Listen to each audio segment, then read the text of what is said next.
Өскелең ұрпақты тәрбиелеуде ұлттық құндылықтардың маңызы зор. Өйткені ұлттық рух, салт дәстүр, ұлттық болмыс мектеп қабырғасынан бала санасына сіңірілуі тиіс.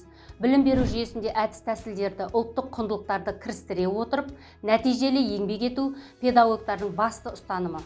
Мен Сарбаева Гүлжауһар Тоғанасқызы, 17 жылдық тәжірибесі бар химия пәнінің мұғалімі, педагог зерттеуші, педагогикалық шеберлік орталығының тренермін.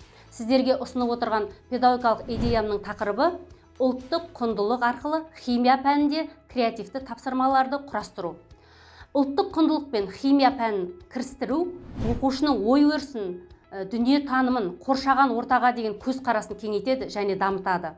Бұл педагогикалық идеяның негізгі өзектілігі технологиялар ғасырында жас ұрпақтың заманауи құндылықтармен қатар ұлттық салт санамызды, әдет ғұрпымызды бойына дарытып, санасына сіңірту. Оқыту барысында біз креативті ойлау дағдысын дамыта отырып, осы ұлттық құндылықтарды табыстыра кірістіруіміз қажет. Өйткені ел жанды ұлттық дәстүрден хабары бар ұрпақ тәрбиелеу адам жанның бағбаны, ұстаздардың ұстанымы деп білемін. Педагогикалық идеямның басты мақсаты тұлғаның ұлттық тәрбие арқылы дамытып, химия пәніне кіріктіріп, нақты әрекет арқылы оқыту. Өзім ұсынып отырған креативті тапсырмаларды орындату арқылы оқушылардың пәндік білімін жетілдіру және өмірмен байланыстырып сабақтастыру. Оқыту әдісінде ұлттық құндылықтарымызды қолдана отырып, әлемдік деңгейде шығару үшін ғылым мен білімге қабілетті тұлға тәрбиелеу. Химия нақты ғылым болғандықтан, тапсырма да нақты және әрекетке бағытталған болу керек. Сондықтан мен педагогикалық идеямның мақсатына жету үшін тапсырмаларды құрастырудың нақты алгоритмін жасадым. Мәселен, тапсырмаңыздың сол күнгі мақсатыңызға сай тақырыпты ашатын болу керек. Тапсырмада ұлттық құндылықтарды кіріктіру үшін ақпараттық бөлігін суреттермен, кестелермен, өлең жолдарымен, мақал мәтелмен, жұмбақпен толықтыру қажет. Әзірленген тапсырманы алдын ала өзіңіз талдап алғаныңыз дұрыс. Тапсырма оқушылардың жас ерекшелігіне сай болуын қадағалау керек.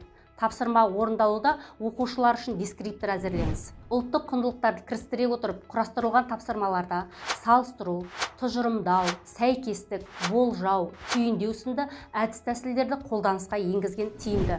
10-шы сыныпқа арналған салыстыру тапсырмасын мына мақсатқа сай құрастырдым.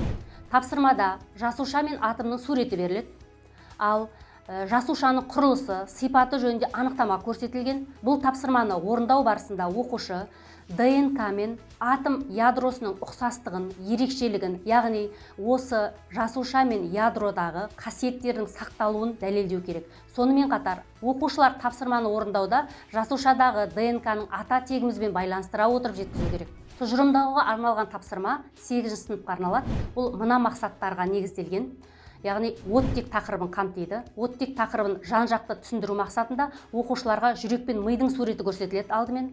Адам бойындағы рухани құндылықты дүниеге әкелетін жүрек пен ми. Оқушылар адамды ми басқара ма, жүрек басқара ма? Адам бойындағы оттекті тасымалдап, тоқтаусыз жұмыс жасайтын қай дене мүшесі деген сауалдарға алдымен жауап беру керек. Осы мақсатқа сәйкес тапсырмаларда 2 есеп берілген. Бұл 2 есеп оттектің ауаның құрамы мен құрылысына арналған. Оқушылар осы тапсырманы орындау арқылы 2 мақсатқа жетеді. Сонымен қатар сыныпта ерекше білім беруді қажет ететін оқушыларға арналған бөлек тапсырмада қарастырылған. Түйіндеу тапсырмасы 7-ші сыныптың мына мақсатына сәйкес құрастырылды. Бұл тапсырмада алдымен оқушыға адам мен өсімдіктің жетілу кезеңіне сәйкес сурет көрсетіледі. Суреттерді түйсіну арқылы тақырыпты бала болжау керек. Құбылыстың қай түрі екенін анықтау керек. Химиялық құбылыс па, биологиялық құбылыс па, физикалық құбылыс па, географиялық құбылыс па. Оқушы осы тапсырмаларды орындау кезінде тапсырманың оң жағында орналасқан 3 сурет берілген. 3 суретте өзіміздің ұлттық құндылығымызды бағыттауға арналған. Тапсырманың төменгі жағында орналасқан құндылыққа бағытталған 3 сурет негізгі бір ойды анықтауға берілген тапсырма. Оқушы 3 суретке қарау арқылы құбылыстың түрін анықтау керек. Саралау тапсырмасы 8-ші сыныптағы мына мақсатқа сәйкес құрастырылды. Бұл тапсырма кезінде оқушылар есеп шығарады, яғни газдардың көлемін, массасын, молярлық көлемін анықтау арқылы есептің шешімін шығару керек.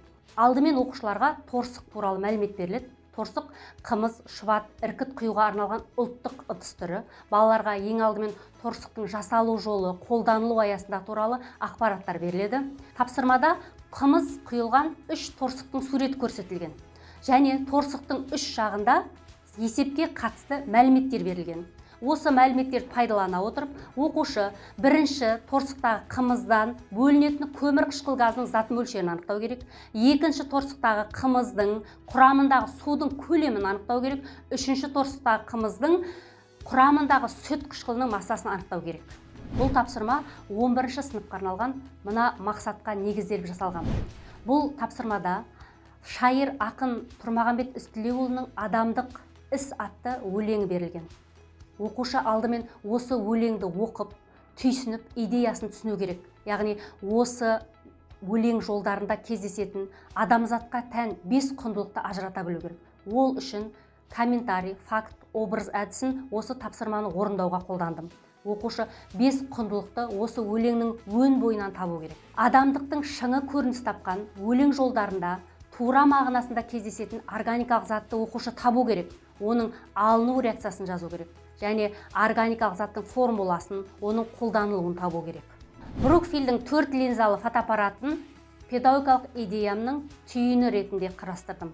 Демек, әрбір педагог өз сабағын жеке көзқарасымен, өз ойын жіктеп, оқушының әріптестің ойында қаперге ала отырып, өтсе, ол сабақ нәтижелі, сапалы болары анық.